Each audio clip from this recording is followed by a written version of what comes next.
2014 के संकल्प पत्र में कहा गया कि स्वामीनाथन जी की सिफारिश के अनुरूप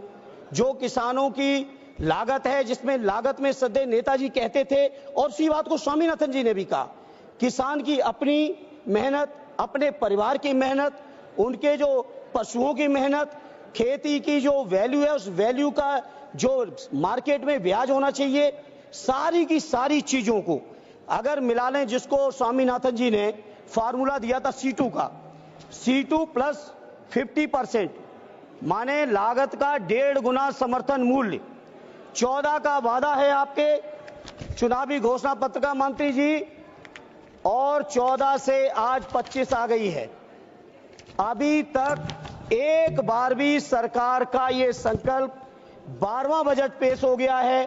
11 साल आपने पूरे कर दिए। भाषण बहुत लंबे हैं आपके, लेकिन सच्चाई से बहुत दूर हैं। उसके बाद सभापति जी, प्रधानमंत्री जी ने 2016 में घोषणा की कि 2022 में आने वाले अमृतकाल में जब भारत प्रवेश करेगा तो उस प्रवेश के समय किसानों की आमदनी को हम दूना कर देंगे। मैं नहीं समझ पा रहा हूं, माननीय कृषि मंत्री जी, आप बहुत अनुभवी हैं,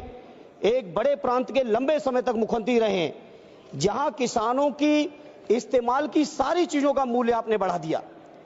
आपने खाद का दाम लगातार बढ़ाया, बिजली में आपने कोई सब्सिडी दी नहीं, कीटनाशकों का दाम बढ़ा दिया गया, किसान के इस्तेमाल के डीजल के दाम बढ़ गए,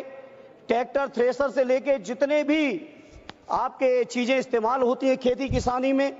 सारी चीजों का दाम बढ़ा दिया। लेकिन किसानों को कहीं समर्थन मूल्य देने की आपने जरूरत नहीं समझी। जहां आपने वादा किया था दोगुनी आमदनी का, जहां आपने वादा किया था C2 प्लस 50% का, आज मैं बड़ी जिम्मेदारी से सभापति जी कहता हूं, देश के किसानों की हालत यह है कि अगर वो कर्ज न लें तो लागत भी ऐसी, लागत के बराबर भी कहीं मार्केट में मूल्य नहीं है। स्वामीनाथन जी ने कहा था कि किसानों की आमदनी बढ़ानी है तो 43,000 मंडियों की देश में जरूरत है, लेकिन उन मंडियों की अभी देश के अंदर केवल स्थिति है 7,000 की। और जब से एनडीए की सरकार आई है 11 साल से, मैं पूछना चाहता हूं मंत्री जी, जवाब दे दीजिएगा, प्राइवेट सेक्टरों ने तो मंडियां बढ़ा ली, साइलोज बना लिए,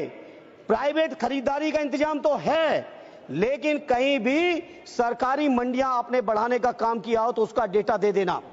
उत्तर प्रदेश के अंदर आदरणीय अखिलेश यादव जी ने मुख्यमंत्री रहते हुए विशेषकर बुंदेलखंड से लेकर उत्तर प्रदेश के विभिन्न इलाकों में